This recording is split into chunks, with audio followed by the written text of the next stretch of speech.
marcher samedi prochain pour la réinscription de Laurent Gbagbo sur les listes électorales. Est-ce que la marche pourra apporter quelque chose véritablement, Souleymane Kone Gbagbo? D'ailleurs, parlez-nous de cette marche en quelques lignes, s'il vous plaît.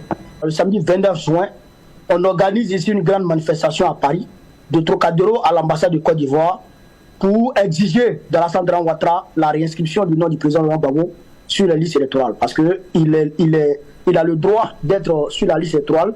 La Cour africaine des droits de l'homme a ordonné à Alassane Dramane Ouattara d'inscrire son nom sur la liste électorale et Alassane Ouattara ne veut pas. Donc on va manifester pour que son nom y soit. Nous sommes des démocrates, on va dire chez nous. Nous savons que quand ça ne va pas, quand on se sent lésé, la Constitution nous permet de nous exprimer de plusieurs manières.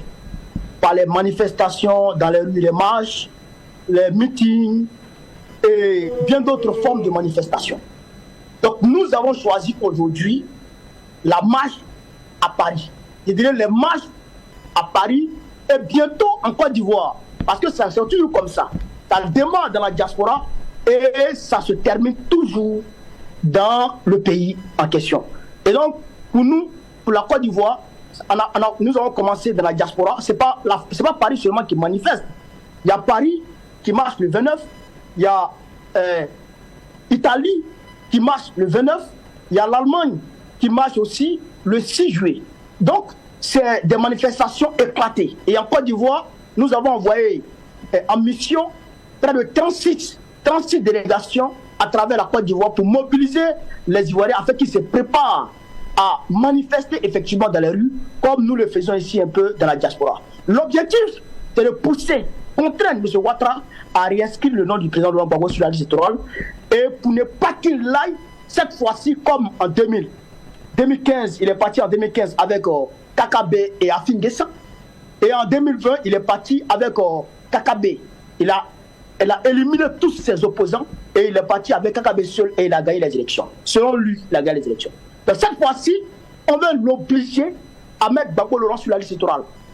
Voilà, à mettre le président Gbagbo sur la liste électorale, à ouvrir le jeu démocratique de façon claire et nette, de façon transparente. C'est ce qu'on recherche en fait. Non, la question qui est, est-ce que la marche va apporter quelque chose?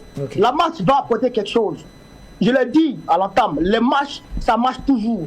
En 1990, avant 1990, si tu disais à certaines personnes que Gbagbo Laurent allait affronter le président Houphouët-Boigny dans les élections en 1990, les gens te diraient que c'est faux. Mais Laurent Gbagbo, grâce aux manifestations, grâce aux marches, il a pu amener Houphouët-Boigny à accepter le multipartisme et ils sont partis aux élections. Laurent Gbagbo a eu 18%.